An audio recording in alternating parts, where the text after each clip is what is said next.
Budget இல்லைங்கய்யா, தமிழ்நாடு என்கின்ற வார்த்தை இல்ல. ஆனா தமிழ்நாட்டுக்கு எவ்வளவு கொடுத்திருக்கிறார்? ஆட்சிக்கு 21 வந்தீங்க, நீங்க 4 ஆண்டுகள்ல வந்த பிறகு பெருசா எதுவும் பேசலீங்க ஐயா. மத்திய அரசினுடைய டாப் 10 திட்டங்கள், முதல் 10 திட்டங்கள் 4 ஆண்டுகள்ல எவ்வளவு பணம் வந்திருக்கு மட்டும் பாரு. 100 நாள் வேலை வாய்ப்பு திட்டம் முழுவதுமாக மத்திய அரசு கொடுக்கின்ற பணம் 4 ஆண்டுகள்ல 38,641 கோடி. விவசாய கௌரவ நிதி PM கிசான் 4 ஆண்டுகள்ல 6,209 கோடி. சமகிரக சிக்ஷா இப்ப பிரச்சனை ஆயிட்டு இருக்கு, அதை நம்ம பின்னாடி பேசுறோங்க ஐயா.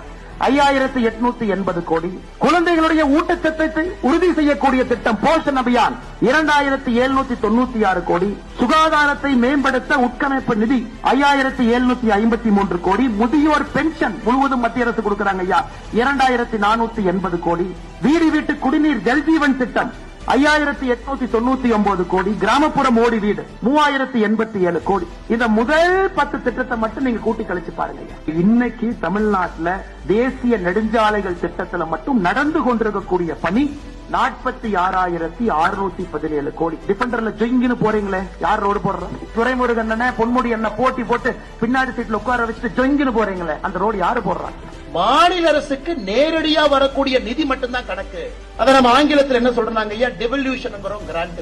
மத்திய அரசு நேரடியா மாநில அரசுக்கு அந்த பணத்தை அனுப்புறாங்க. இந்த பணத்தை அனுப்பிட்டு நீங்க என்ன வேணுமோ செலவு பண்ணி. அது தமிழகத்திற்கு கடந்த 4 ஆண்டுகள்ல மட்டுமே டெவல்யூஷனாக 1,73,000 கோடி, கிராண்டாக 91,000 கோடி, மொத்தமாக 2,64,000 கோடி பணமா உங்களுக்கு வந்திருக்கு. கூட்டி கழிச்சு எப்படி நீங்க கணக்கு பார்த்தால் விமான நிலையம், துறைமுகம், தேசிய நெடுஞ்சாலை, கிராமப்புற ஏழை மக்களுக்கு கொடுக்கக்கூடிய வீட்டிலிருந்து 100 நாள் வேலை வாய்ப்பு திட்டத்திலிருந்து அனைத்தையும் மோடி அவர்கள் நேரடியா கொடுக்கிறாங்க. அதுவும் நீங்க இடையில தடுத்து கொடுக்கிறாங்க. இது எல்லாம் தமிழக மக்களுடைய வரி பணம் திரும்ப நமக்கு வருதுங்க ஐயா. கொடுப்பது எல்லாம் திரும்ப வருது. சிலது நேரடியா மாநில அரசுக்கு வருது, சிலது மத்திய அரசு திட்டங்கள் மூலமாக வருது.